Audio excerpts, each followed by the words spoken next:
So, good day everyone. We are Group 3 and I am Angela Fernandez. We are here to present our report entitled of Ancient China as we explore the contribution key of Asian nations. We will see the ancient wisdom and contemporary advancement came together to define the impact on global science and tech. So let's proceed to objectives. To describe the historical contribution of China, Japan, and India to science and technology in ancient times, identify significant inventions and discoveries from each country, such as China's four great inventions, India's concept of zero, and Japan's development in robotics and electronics. Explain the influence of traditional beliefs, philosophies, and cultures on scientific and technological advancement in these countries. Also compare and contrast the scientific achievements of ancient China, Japan, and India and their impact on global development, and evaluate the role of these countries in modern scientific research and technological innovations. Last is recognize how ancient knowledge from Asia continues to influence modern science and technology. So, overview, in in ancient China, they were called China called the world four great inventions and advance in knowledge in astronomy, engineering, medicine, and mathematics. So, proceed naman sa ancient India. So, nag-contribute sila ng zero number, decimal system, and calculation, accurate astronomical calculation, and traditional medicine like Ayurveda. And additionally, yung ancient Japan ang contribution lang niya is yung na-influence siya ng ancient China and blend nila yung Western knowledge. So, na lumaon, naging silang group leader as nakakontribute sila ng electronics, robotics, automotive, and material science. And thank you.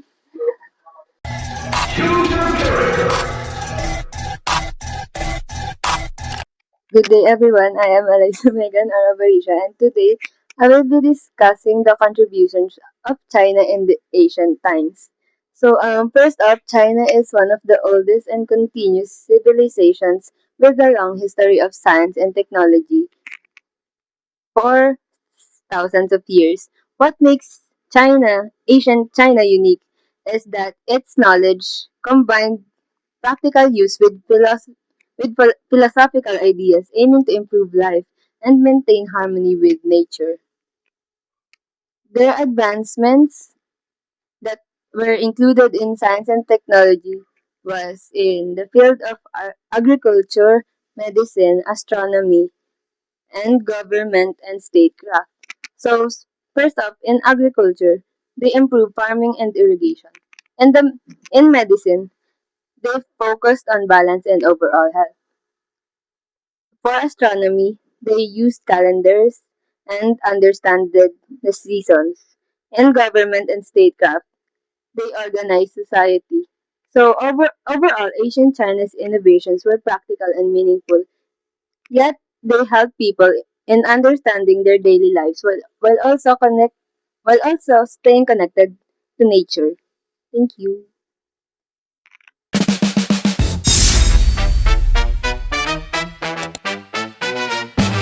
Hello and good day. My name is Dwayne Well and I will now be discussing astronomy in ancient China. So, nagsimula ang astronomy in China in Shang Dynasty. Detailed records of astronomical observations started during the Warren States hanggang Han period. So, ano nga bang use ng astronomy ng ancient China? Ang use ng astronomy ng ancient China is nakakatulong siya to predict seasons, to help measure the celestial bodies such as the sun, stars, the moon, and other planets. Tapos, sa other half naman is political influence niya. Kunwari, sino yung magiging sunod na king sa Chinese dynasty na family. Bali, yun lang naman. Tapos nakatulong din siya para makagawa ng mga astronomical instruments na pag-aaral natin mamaya. Next slide. Ancient Chinese astronomers created instruments such as the armillary sphere, gnomon, and water clock. Ano nga ba ang armillary sphere? So, para siyang isang sphere na nagko-contain ng maraming metal rings. Ang pinakagitna niya is siya yung nagre-represent ng Earth, while the other outer rings represents the planets, the stars, and the other celestial movements.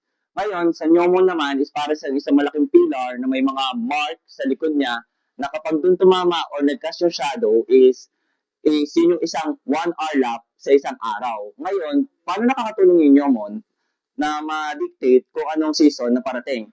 So, bali, alam naman natin na ang Earth is slightly tilted siya. Tapos, depending kung nasaan siya sa part ng revolution, which is 1 year na ikot sa axis, is malalaman nila kung anong parating na season at alam nila kung ano ang tamang na crops na itanim.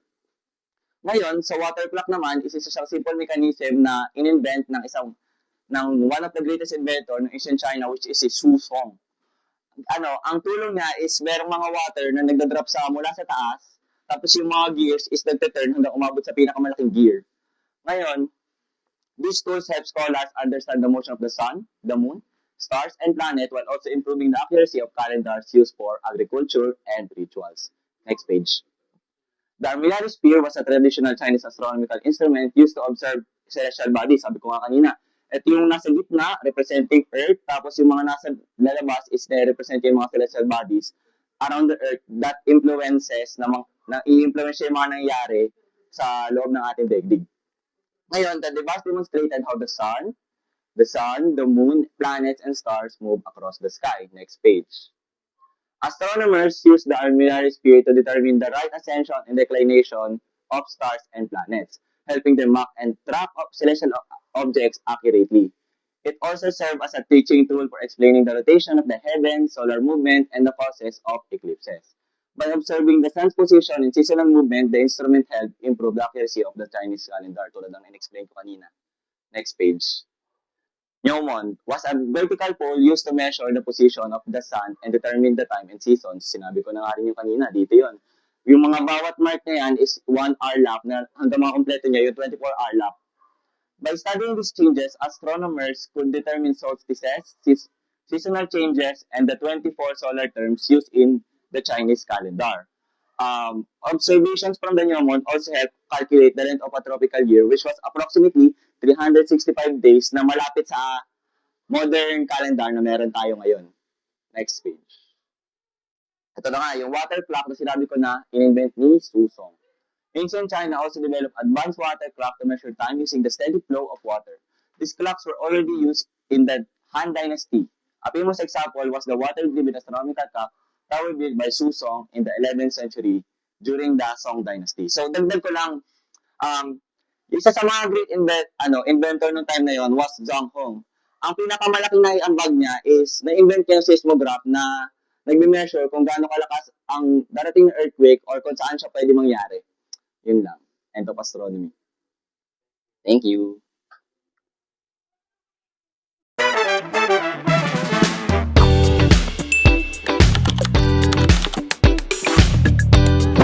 So good day, I am Manel Anales and I will be discussing the Chinese calendar. So the traditional calendar of China was introduced by Emperor Wangdi around 2637 BCE. And today, China uses the Gregorian calendar for official and civil purposes. Pero kapag cultural events tulad ng Chinese New Year, balik sila dun sa Chinese traditional calendar nila.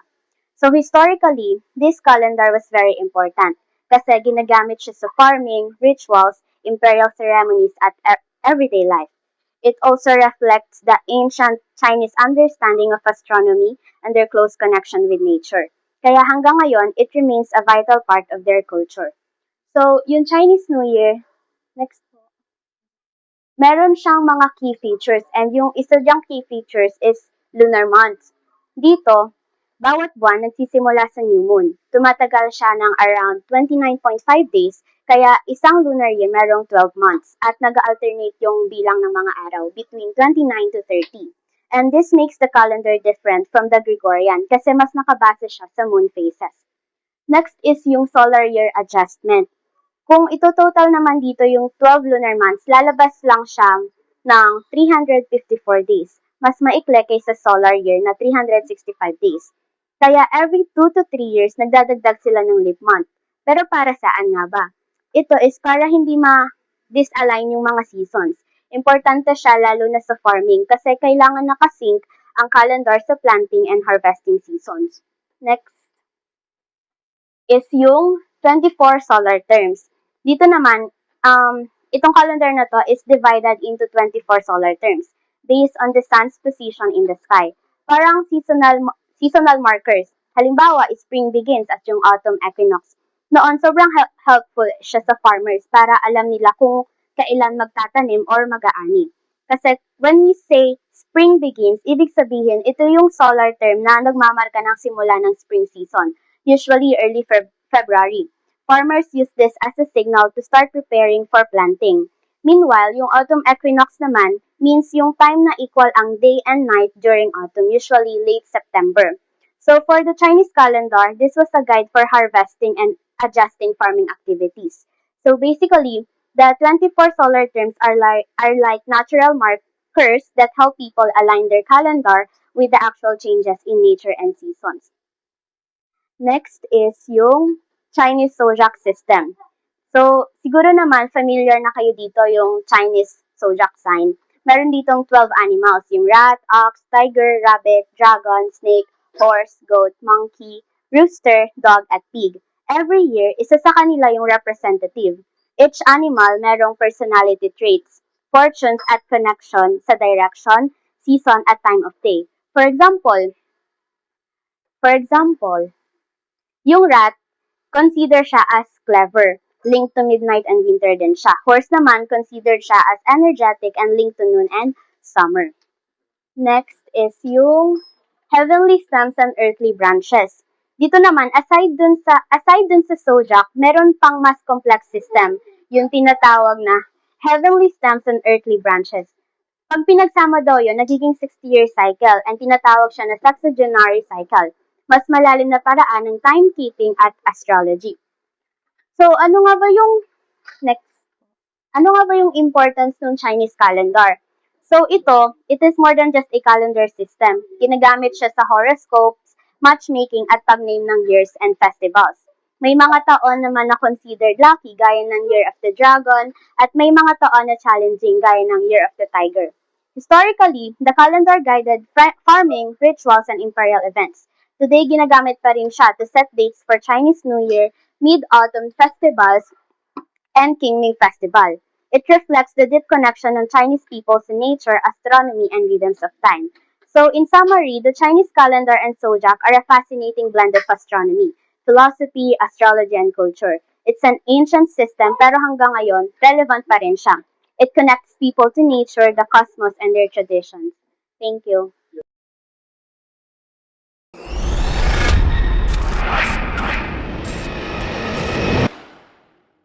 What's up mga kapugi? Nandito ulit tayo sa panitambak sa ating serye na Chinese number system. Tayo nun po idadako sa paggamit ng mga Chino ng kanilang numero. At paki-click nga po. Yan. Ako na po magbabasa at Mr. Laurio, makinig nga po. The Chinese number system is an ancient or logical counting system used in China for thousands of years. Ibig sabihin, matagal na palang ginagamit ng mga Chino ang kanilang numero.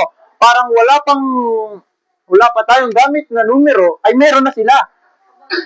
It is a decimal-based system, meaning it is organized around the number of 10.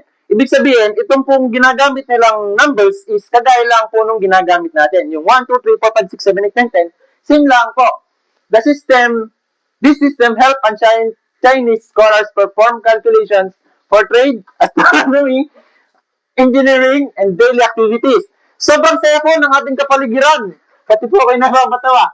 Ibig sabihin po ay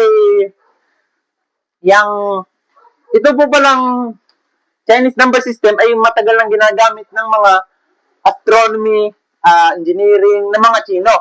And may dalawa pong uri ng number system ang Chino. The first one is rod numbers. From the word itself, rod. Ano ba pag sinabing rod? Anyone from the class? Yes, Mr. Abuel. Stick, tama. Ibig sabihin, stick ang ginagamit nila sa pag-number. Hey, ba't nandito ka sa aming klase? GM ka, di ba? Nung ka. Sorry, nawala ako. Rod numbers. Ibig sabihin, pag sinabing rod, makikita naman po natin sa example dito sa gilid na ang ginagamit nila is stick. Pero pag pumunta po kayo ng China, ang ginagamit po nila ay hindi yung mga ganyan-ganyan guhit-guhit. Yan po ay ginagamit nila ay kawayan ang ginagamit. Bamboo stick ba? Tapos, explain ko naman sa inyo kung paano nila ginagamit ang rod numbers. Teka, madumi yung keyboard. Ibig sabihin, numbers were arranged by place value itself. Units, tens, hundreds. Ibig sabihin, yan po ay may box. Kada box ay mayroong isang ganito na ang ibig sabihin ay para i-slide na nga po yan. Para mas madali pong ipaliwanag, pag ang box po is blank, ibig sabihin po nun, yun po ay 0. Pag may isang line na kulay red, yun po ay 1. Then, pag dalawa, 2. Pag 3, 4. Pag 3, 3.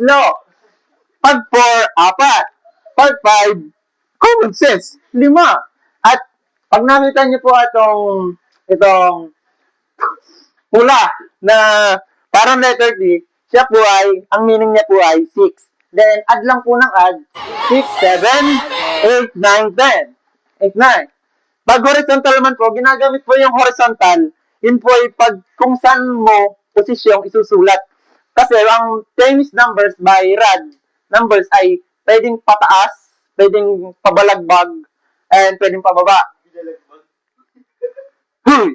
Then, paano naman pag negative numbers? Ibig sabihin, pag negative numbers, pag 0, wala uli. 0 nga eh. And pag negative 1 is black ang bamboo. Ibig sabihin, pag nakakita kayo ng isang bamboo na tuwid, na kulay black, anong number yon? Negative 1. Very good. Then, parang sa positive numbers lang, babalik ka rin mo lang yung kulay. May bala yung kulay. Then, dumako na tayo sa next number system ng mga Chino. Hindi pala. Teka lang. Bibigyan ko kayo ng example bago tayo tumungo dun sa abacus. Ibig sabihin yan, pag blank is 0. Then, this rod is 2. Then, even if ito ay naka-horizontal or vertical, ay malalaman pa rin natin kung ang number ay 3 or kahit anong number. Basta, ang indication lang niya is red or black. Pag red, anong kulay? Pag red ay positive. Then, pag black is negative. Para sa battery lang. Then, this one is 5,089. Then, this one is kita niyo naman. Ito ay black. Adi, negative 400, which is blank, is equals to 0, 407. Then, this one is negative, also negative, because negative 6,720. Next slide. Dumako na tayo sa next number system, which is the abacus. Ito ay para sa akin ay mas madali, kumpara dun sa rod. Kasi, ito po ay may apparatus. Ang apparatus po nito ay tinatawag, may frame, may horizontal line, may rods. Yan, just like this. Ang tawag po sa isang buong ito ay frame. Then, ang dito sa bar na ito ay horizontal bar. Then, mapapansin nyo na para siyang apartment. Merong lower, merong upper. Anong ibig sabihin pag may ibig sabihin po ang mga bids na yan. Hindi lang po basta bids yan. Maaari pong umabot yan ng millions. Ang bilang dyan. Biruin mo, nasa millions ka na. Yan pala ang mga bids na nandyan. Kasi, ito po, ang paggamit po niyan ng abacus. Pag magpupus po kayo, pag magtataas, ito po ang right thumb. Kahit left thumb, basta ito, ipupush nyo po yan, which is, ang numbers na po nun ay 1. Because itong line na ito ay 1, tens, hundreds, thousand, and so on and so forth. 100,000, millions, etc. Then, pag binaba nyo po ito, kasi 1, 2, 3, 4, apat. Pag binaba nyo po ito, yun na po ay 5. Gets po ba? Gets po ba? Ulitin ko. 1, 2, 3, 4. Alin ang pang 5? Itong nasa taas, ito yung pang 5. Pag binaba ko yan, 5 na yan. Pag binaba ko itong 5 na ito, wala na. Ibig sabihin, pag ito lang nakababa dito, ang number nun ay 5. Paano naman, pag nilagyan ko ng, binaba ko ito, tapos ito, tinaas ko ang isa. 6, tama. And, then, pag natapos, edi 5, tapos tataas mo itong 4, 9.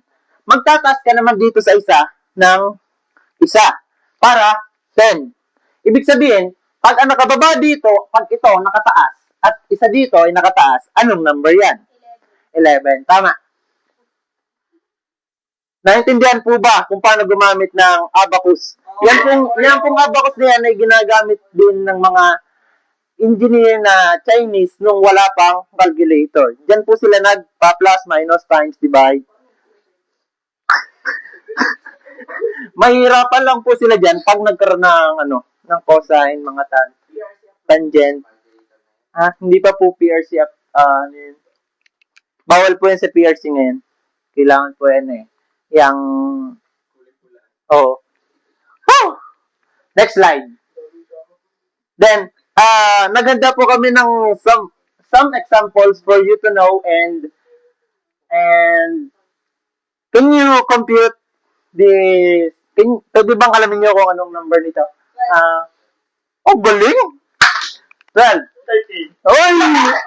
Alam mo ha? 40. Ba't alam mo? Dito. 15. Paano naging 15? Kasi nasa kabila. Kasi nakataas itong 10, nakababa yung 5. 10 plus 5, 15. May naiintindihan po ba kay Teacher Nixon?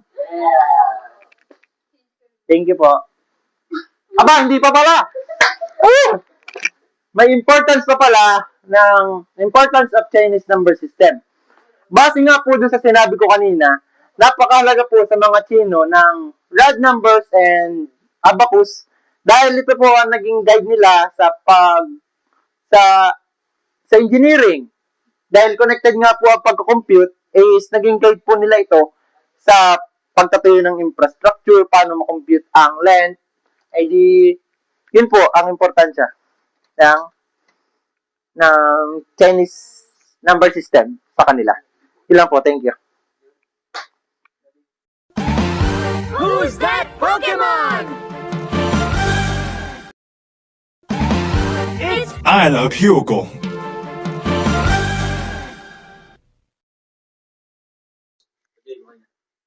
So, hello everyone. I'm Ara Maylin P. Hugo. I will be discussing Chinese medicine.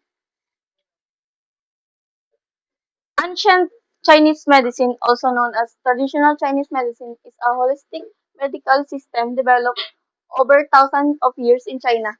Ito ay hindi lang nakapokus sa pag-treat ng symptoms ng isang sakit, kundi buong person ng buong soul ng isang tao ang ginagamot. It aims to achieve or to maintain and restore health by balancing the body, between the body and its environment. There are key components of traditional Chinese medicine. First is yin and yang. Yin and yang are opposite but connected energies where yung yin ay coolness, darkness, rest, and internal organs. Opposite ng yin ay yung yang where warmth, light, activity, and external functions ang nakapaloob sa kanya. Ang good health ay nag-exist lang sa isang tao kung ang yin and yang na meron sa kanyang katawan ay balance. Pag hindi balance ang yin and yang sa katawan ay ibig sabihin possible na magkaroon ng sakit ang isang tao. Example, pag mas mataas yung yang ng isang tao, kumbaga sa body niya, possible na magkaroon siya ng fever or inflammation. Inflammation. Then, pag mas mataas ang yin ng isang tao, magkakaroon siya ng pwede siya magkaroon ng fatigue or coldness.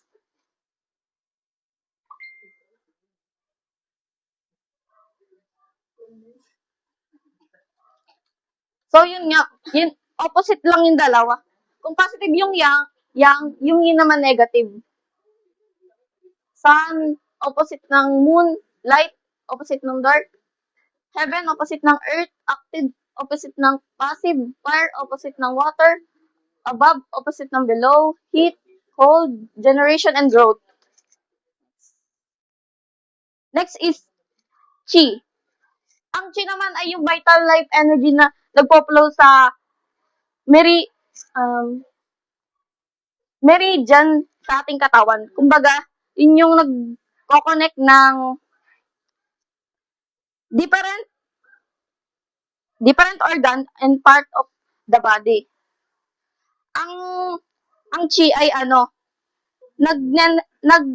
tumutulong sa organ natin para ma-nourish ito at support physical and mental activities and protect the body from illness. There are many types of chi. It includes yuan chi, where ito yung na-inherit natin since birth. Kumbaga pagkapanganak sa atin, di ba nilabas tayo ng ating mga magulang? Galing yun sa ating mga magulang, na-inherit lang natin. Then, ayun na yung yun yung yuan chi. Kasunod ay song chi. Song chi, energy gain from food and air. Yun naman ay yung sa nalalanghap natin at sa kinakain natin. Energy na galing sa food and air. Kasunod ay wei chi. Defensive energy that protects the body. Ito naman yung kailangan natin para hindi tayo magkasakit. Pag mataas ang wei chi natin, kumbaga yung energy para hindi tayo magkasakit, edi hindi tayo magkakaroon ng sakit. Simple lang. Kaya yun, ang mga chi ay kailangan natin sa katawan natin para hindi tayo magkasakit. At ito yung karaniwang ginagamit sa traditional Chinese medicine para ma-treat yung isang disease. Ang Qing Chi naman, yun yung sinasabi kong sa yung sa mismong air na yun. Sa mismong air. Tapos, ang Song Chi, combination ng Qing Chi and Gu Chi. Combination ng Qing Chi at Gu Chi, where yung clean air and food. Yung galing sa food. Tapos, ang Gu Chi ay yun naman ay yung galing sa food nga. Kumbaga, itong dalawa ay from air, clean air. Tapos ito, galing sa food, combination ng dalawa itong Songqi. Then itong Weiqi, derived from Gucci. Kumbaga nakatatagpuan sa sa lungs natin. Gucci ay yung pagkain. Pagkain. Tapos Senchi ay galing sa Songqi. Songqi ay yung combination ng clean air and food. Tapos ang Yingqi ay galing naman sa Gucci. Tapos ito yung sa blood vessels natin at saka sa internal organs. Ito yung Yonchi, yung sinasabi kong galing sa pagkapanganak natin. Next is five elements theory. Ito naman ay yung there are three types of elements in theory. Explain how the body and the natural world are connected. Ang unang element ay wood. Ang kaano niya ay liver. Ang liver ay kulay green-blue. Ang fire naman, ang kaano niya sa katawan natin ay heart. Ang associated color niya ay red. Ang earth naman, spleen naman ng sa katawan natin, ang color naman niya ay yellow. Metal, lungs, ay kulay white. Ang water naman sa kidneys ay kulay black. Kaya itong bawat element na to, mahalaga na balanse sila kasi pag hindi balanse ang isang element diyan sa ibang element, possible na maapektuhan yung organs or yung emotion ng isang tao. Kaya nagkakaroon ng sakit.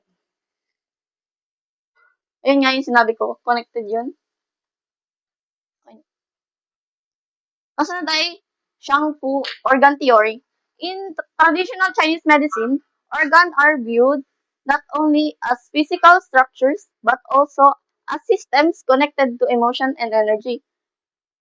Ito yung yung theory na connected ang emotion at energy. Kaya pag mababa yung energy sa isang element, yung ganun, edi magkakaroon din ng problema sa emotions. Ang unang organs ay solid organs o tinatawag na strong organs where nandun yung heart, liver, spleen, lungs, and kidneys. Ang kasunod naman ay next ay full organs. Hollow organs naman to. Ang kabilang dito ay stomach, gallbladder, bladder, small intestine, and large intestine. Ang example naman nito ay ang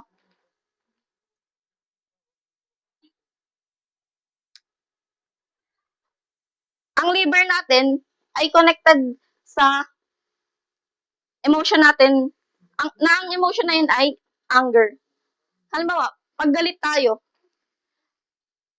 itong theory na to, yung mga Chinese practitioners, ginagamit ito para ma-determine kung saan part may disease ang isang tao. Halimbawa, lagi kang galit. Lagi kang galit, tapos, ibig sabihin, parang ikaw ay may sakit ay sa liver. Kumbaga ganon. Kasi associated ang liver na nagre-regulate ng ng chi or yung energy. Kasunod naman ay yung heart. Ito naman ay nagko-control ng blood circulation and link naman to sa joy. Yung emotion natin ay joy. Kumbaga sa heart yun. Tapos ang lungs ay nagmamanage ng breathing natin and connected to breath.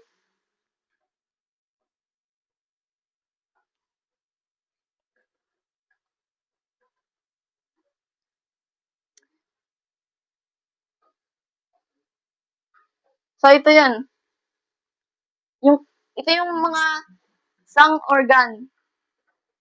Yung mga nakakulay red, liver, heart, spleen, lung, kidney, and yung organ ay bladder, gallbladder, small intestine, stomach, and large intestine.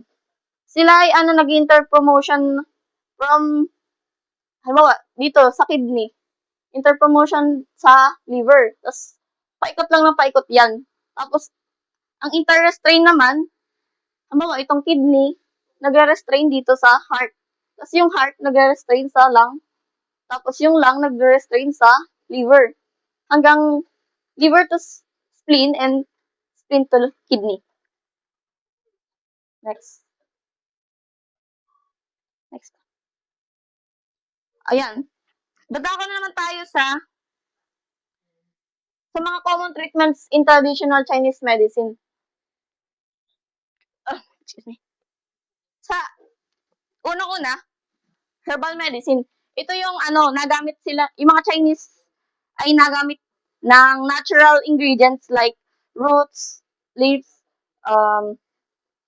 flowers, minerals, and also animal, yung part ng animal. Ito ay kakaiba sa western, kumbaga kung ikukumpara sa western medicine, western medicine, mas natural ang Chinese medicine. Kumbaga mas magandang gamitin. Kasi, halimbawa, pag titreat ng isang sakit, sakit ang isang tao, ang ginagamit ito ng mga Chinese practitioners.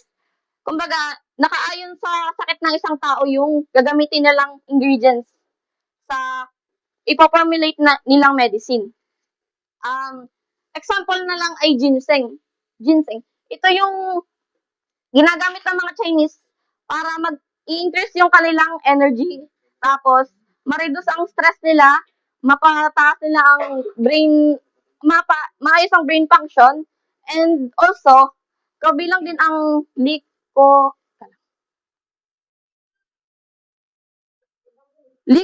root.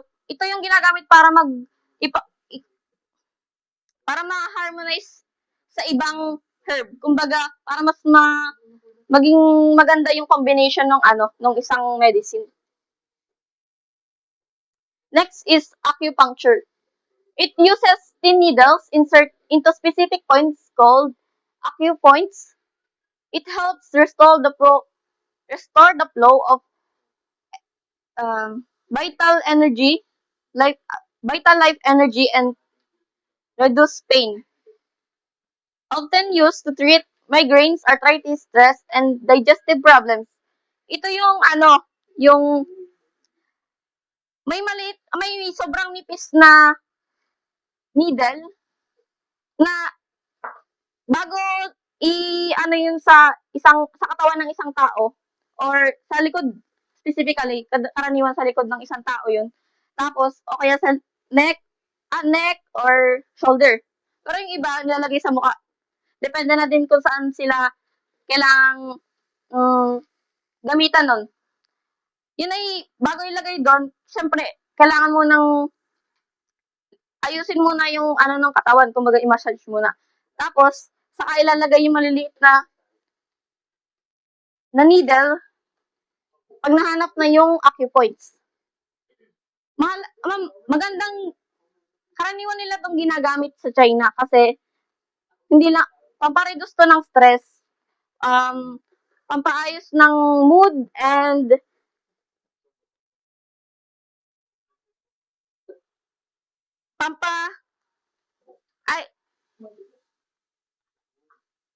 papaayos sa digestive problems. Ito ay safe naman itong gamitin, kaya madami din gumagamit nito at hindi naman ito masakit.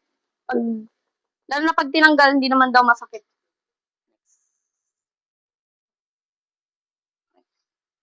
Cupping therapy. Cups are placed on the skin to create suction. It improves blood circulation and relieves muscle tension, often used for back pain and respiratory problems. Ito naman ay yung sa likod din ito ginagamit. pamparelax din. Pero ang kaibahan nito, ito yung ginagamitan ng kahit mga cups. Minamassage yung likod muna, tapos saka hanapin yung pwesto nung paglalagyan nung cup. Tapos pag nagbilog na sila, nagkaroon na ng bilog yung cup, edi mamumula yun. Hindi naman yun hindi hindi yan masama sa katawan. Kumbaga yun ay yun ay sign na nagsi-circulate yung yung blood.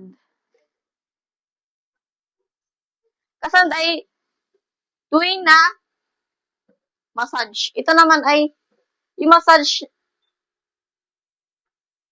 Ito yung sinasabi ko massage para sa acupuncture. Ito muna yung massage na ginagamit para para hanapin yung acupuncture points or yung acupoints. And it helps move qi and blood, relax muscles, and reduce inflammation.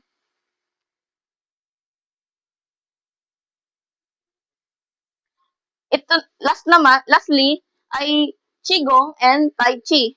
Ito yung parang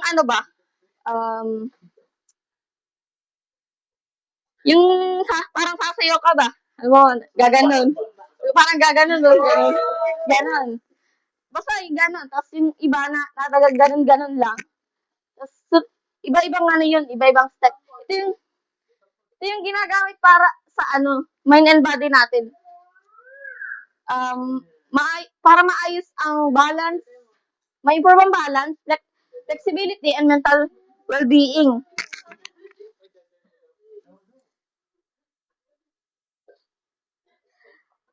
Ito ay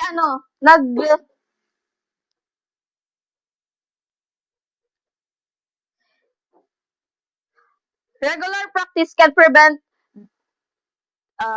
disease, reduce stress, and improve overall well-being. Tapos yung Tai Chi, ganun din. Halos same lang sila. Para sa din, mag-improve yung balance and flexibility. Kaya mahalaga pareho itong dalawa. Pwedeng gamitin ng kahit sino. Gawin. Oo, para mag-improve. Pag sila stress or kailangan lang maayos ang mental well-being. Yun lang. Okay. Importance of traditional Chinese medicine. So, sinabi ko nga, mahalaga ito para ma-determine niya yung sakit dati, ma-determine yung sakit ng isang tao gamit lamang ang mga elements. Kumbaga, wala pa kasi dating yung yung mga machine na ginagamit para ma-determine yun, mga apparatus. And hindi lang yung symptoms ng isang sakit ang ginagamot, kundi sa buong katawan na ang ginagamot. Kahit sa peace of mind, physical and mental well-being, kasama na yun dito sa traditional Chinese medicine. Thank you.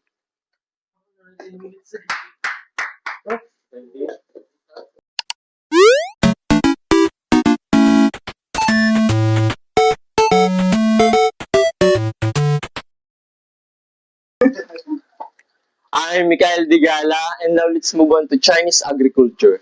The Chinese agriculture is the foundation of Chinese civilization. It is the foundation of Chinese civilization because it shapes the economy, culture, and technology of the ancient China. The early farmers developed advanced methods adapted to geography and seasons, enabling population growth and strong dynasties. let's proceed to main crops and agricultural regions. Sa China, may bukod-bukod na ani sa iba't ibang parte ng China. Tulad na lang ng sa northern China, ang kanilang main crops ay yung millet na kinalauna ginagawang wheat and barley. Tapos sa southern China, ang kanila namang crops ay yung rice. Yung rice ang kanilang pinakang main na crops because sa southern China, ang klima doon ay warm and wet na maganda for rice farming. By the time of Han Dynasty, rice cultivation has expanded widely. Na sinuportahan naman, dinagdagan ng pag-irrigation para mas mapalawak yung crops na naaani ng mga farmer kada taon. At ang iba pa nilang mga produkto ay soybeans, tea, cotton, and hemp. Now, let's move on to tools and agricultural techniques. Ang ancient Chinese farmers developed innovative tools to improve farming efficiency. Tulad na lang ng iron plow. Yung iron plow, yung ginagamit sa pag-araro ng lupa. Samantalang yung animal drone plows, yun ay pang-araro din sa lupa. Ang kaibahan lang dun sa iron plow, yung animal drone plows, yun yung mga ginagamitan pag may mga kasama ng mga hayop tulad ng kabayo, ganun, sa pag-araro ng lupa. Tapos yung seed drills at yung wheelbarrows na alam naman na natin. Bilisan ko na lang. Irrigation and water management. Noong ancient China, ang mga engineers, Chinese engineers, ay gumawa ng mga canals, dikes, levees, and reservoirs para, such as yung Yellow River, para ma-avoid nila yung flooding sa mga kanilang mga farm. Yun, next na agad. At ang importansya ng agrikultura ng ancient China ay mas napalawak yung kanilang teknolohiya at nagkaroon sila ng mas malawak na sibilisasyon. Ang agrikultura ng China noon ay may malaking naitulong sa mga Chinese sapagkat yun nga, umano yung kanilang lipunan, lumawak at yung mga pinapractice nila ng mga techniques sa pagpa-farm ay hanggang ngayon ay ginagamit pa rin nila, na nakikipa rin nila yun. Now let's move on to Chinese architecture naman. Ang ancient Chinese architecture ay nagpapakita lamang ng kahalagahan ng pagmamahal sa bansa at saka yung level baga ng mga tao sa lipunan. Paliwanag ko mamaya. Dito naman tayo dumako sa key features of Chinese architectures. Wood as the primary material. Noong ancient times, ang Chinese architecture ay gumagamit ng timber or kahoy para sa paggagawa ng columns, brackets na pinagdudugtong ng hindi gumagamit ng pako. Kumbaga yung architecture na paggamit ng mga joints, yung pinagdudugtong, hindi sila gumagamit ng pako. Yung gumagawa pala sila ng uka, sabi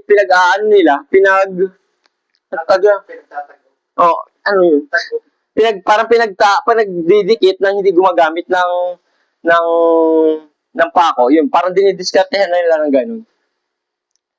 Samantalang doon sa roofs and eaves, ang ginagamit ng mga Chinese noon ay yung Chinese roofs often curved upward and were decorated with small animal figures along the ridge.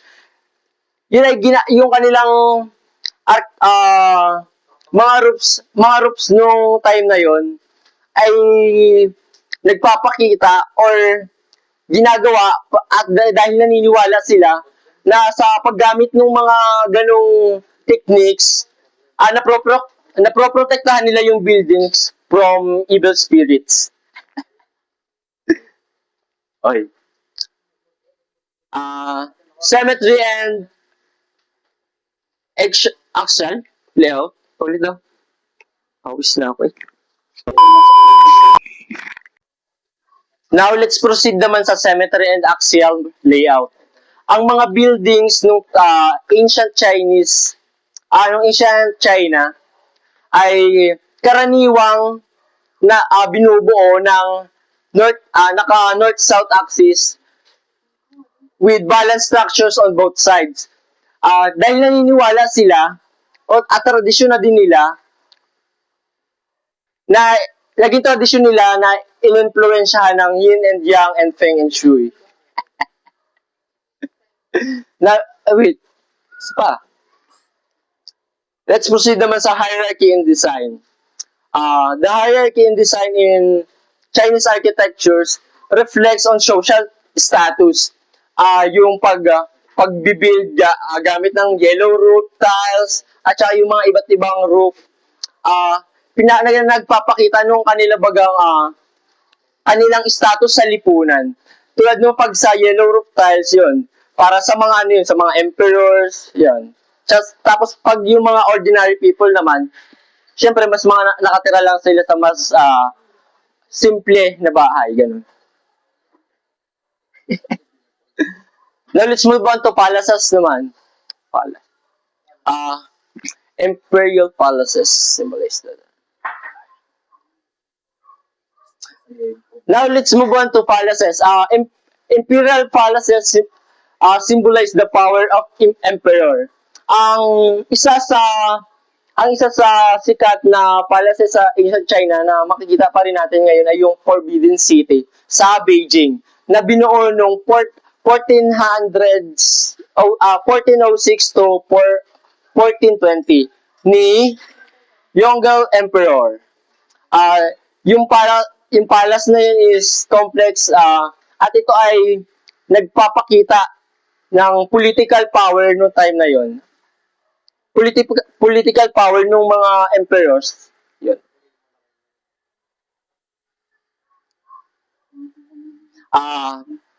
Let's move on naman sa temples and pagodas. Religious buildings including the temples and the tall tower-like pagodas used to store sacred relics.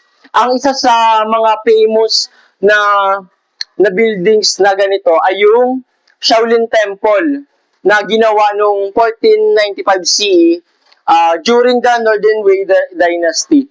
At hanggang ngayon makikita natin itong temple na to. Na ginawa na ding tourist spot. Hindi ko sure yun. Now let's move on to residential compounds. Traditional homes called Sehiyan were orchard houses where several families members lived together.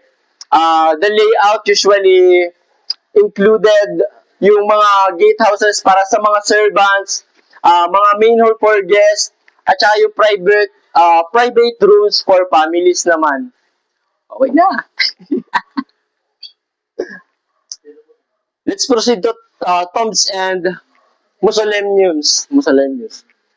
The Chinese tombs ay binuo para bigyan ng honor yung mga rulers at para i-ensure pa rin na nire-respeto nila yung kanilang status after life. At ang isa sa mga famous example nito ay yung Mausoleum of the First Qin Emperor na binuo para sa Qin Shi Huang. The site is known for the terracotta army, thousands of clay soldiers meant to guard the emperor in the afterlife. Okay na, tapos na pala.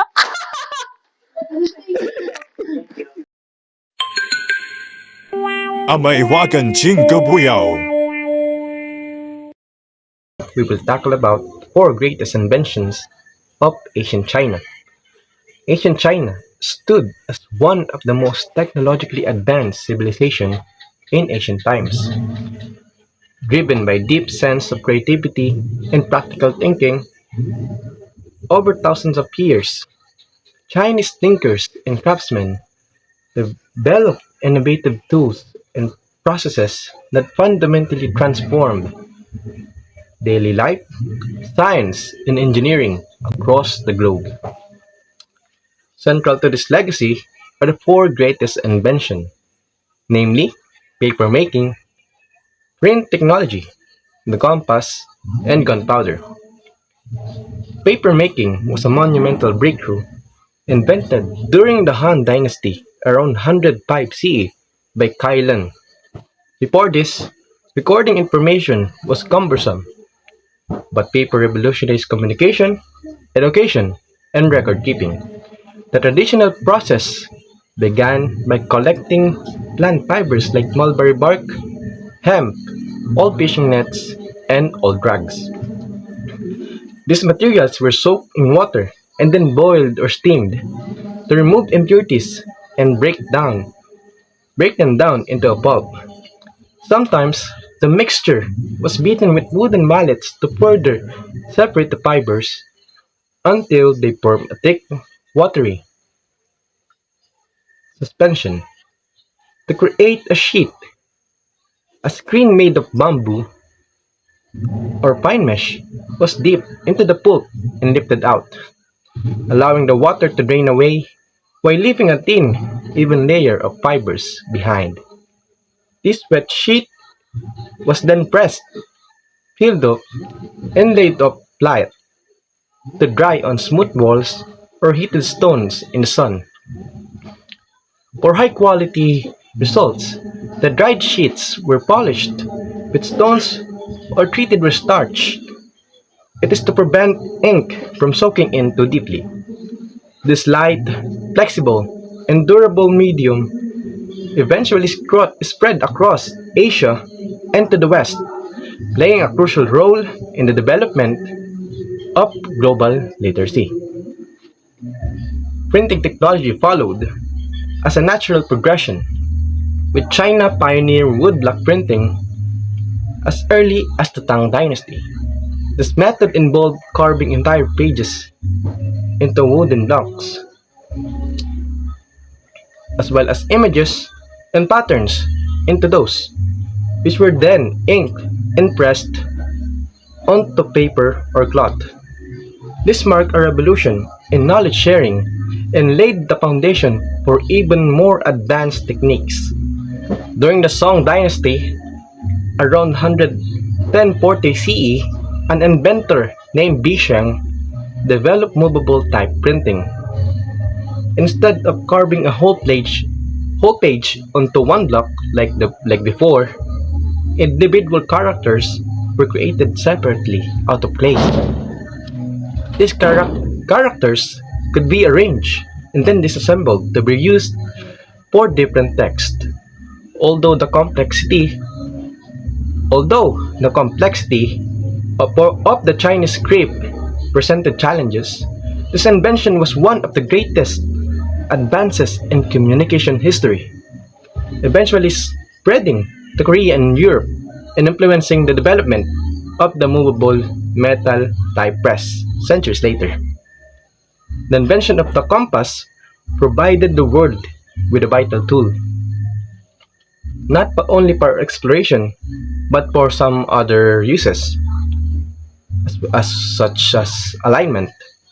Its earliest form appeared during the Warring States period, originally crafted from lodestone, which is a naturally magnetized mineral.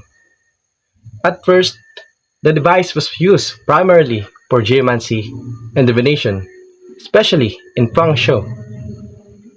It is to help determine the ideal orientation of buildings to harmonize with nature.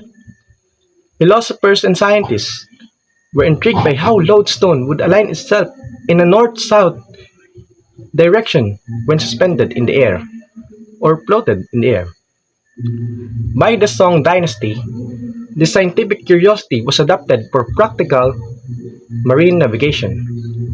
It allowed sailors and merchants to travel accurately across open seas during foggy or overcast weather. It is when the stars were not visible.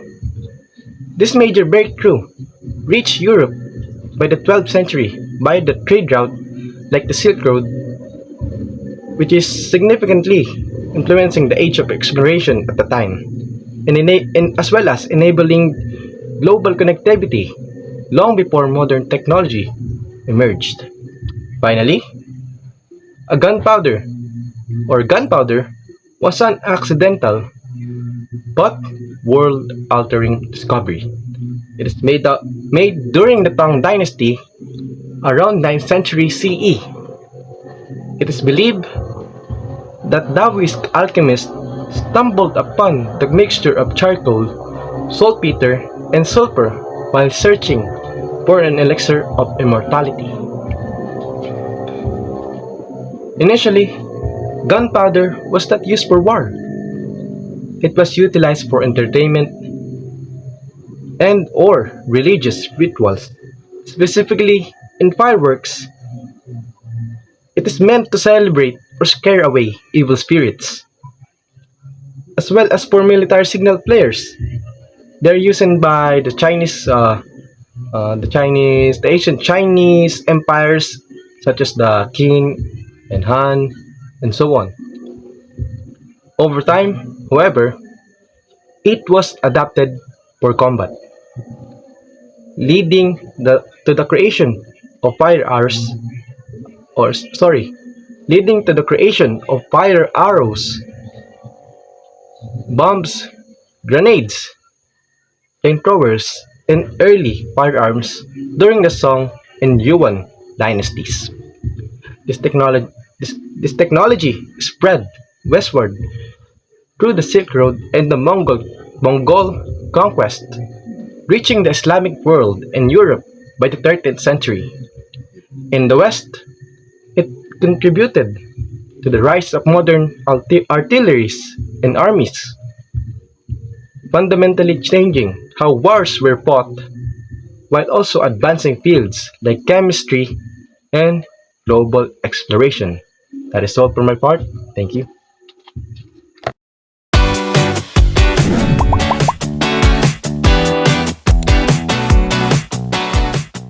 So, good day everyone. I am Franchay April Pasco, and for our last topic, which is the ancient India. Ancient India made remarkable contributions in different fields such as mathematics, astronomy, medicine, and metallurgy. Hindi lang ito nakatulong sa sarili niya ng civilization, but also influenced other regions like the Middle East, China, and Europe through trade and knowledge sharing.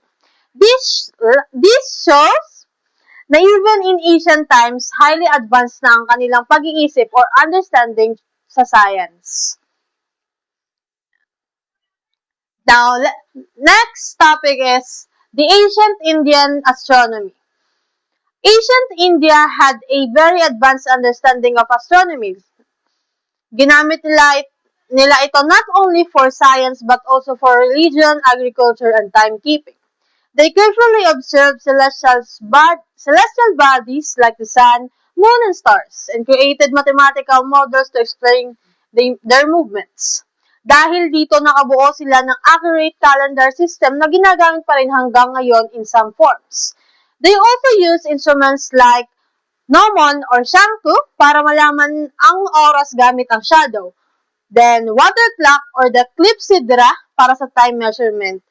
And one of the important contribution nila is the early development of the trigonometry, which is especially the sine and the cosine.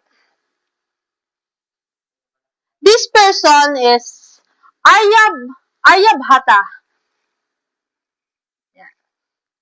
Aryabhata is one of the important astronomers in the ancient India. At a young age of 23, he wrote his famous work called Aryabhatiya, which contains major ideas in math and astronomy. Some of his key contributions are, first is he said that the Earth rotates on its axis, which explains bakit gumagalaw ang stars kahit hindi talaga sila, which is, nag-explain kung bakit gumagalaw ang stars or kahit hindi talaga sila gumagalaw relatively to us. Second is he stated that the Earth is round, not flat. Then, he also explained about the solar and lunar eclipses scientifically, not because of myths, but because of shadows of the Earth and Moon. Then, he calculated the length of the year as 365.358 days, which is very close to the actual value. Lastly, he also introduced the sine function and created sine tables for calculations. Makikita natin dito na he shifted explanations from mythology to science. Then next, this person naman is Varahamihira. Varahamihira is also an important scholar sa ancient India. He is known for combining knowledge from different cultures like Greek, Roman, and Persian science. His famous work is Pancha Siddhantika, which summarizes 5 astronomical systems. He also wrote Brihat Samhita, which is like an encyclopedia covering astronomy, weather or meteorology, earthquakes, agriculture, and architecture. Some of his contributions includes improving predictions of eclipses in planetary movements, then using trigonometry for calculations, suggesting that the Earth is spherical, lastly, explaining that rain is caused by the sun's heat. He showed na open siya sa learning from other cultures which help improve scientific knowledge. Wag na. Balik ko. So, to conclude the ancient India played a very important role in the development of astronomy. The scientists like Aryabhata and Varahamihira helped transform knowledge from myths into scientific explanations. Their discoveries influenced not only India but also other parts of the world. Lastly, their contributions shows the intelligence, creativity, and advanced thinking of early Indian civilization. Thank you. Tapos na.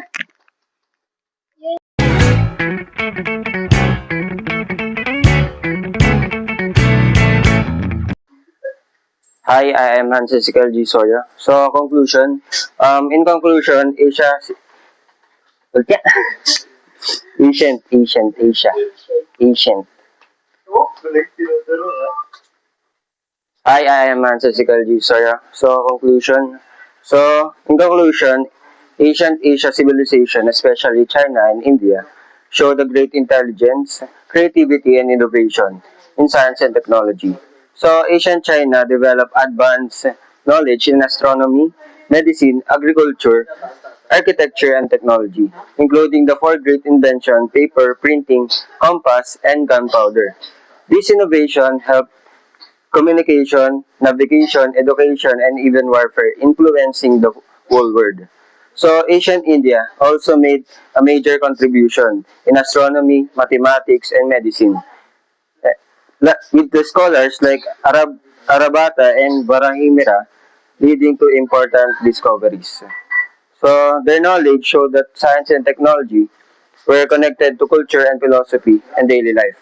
Overall, their innovation helped and shaped the global progress and continue to influence the modern science and technology today. Thank you.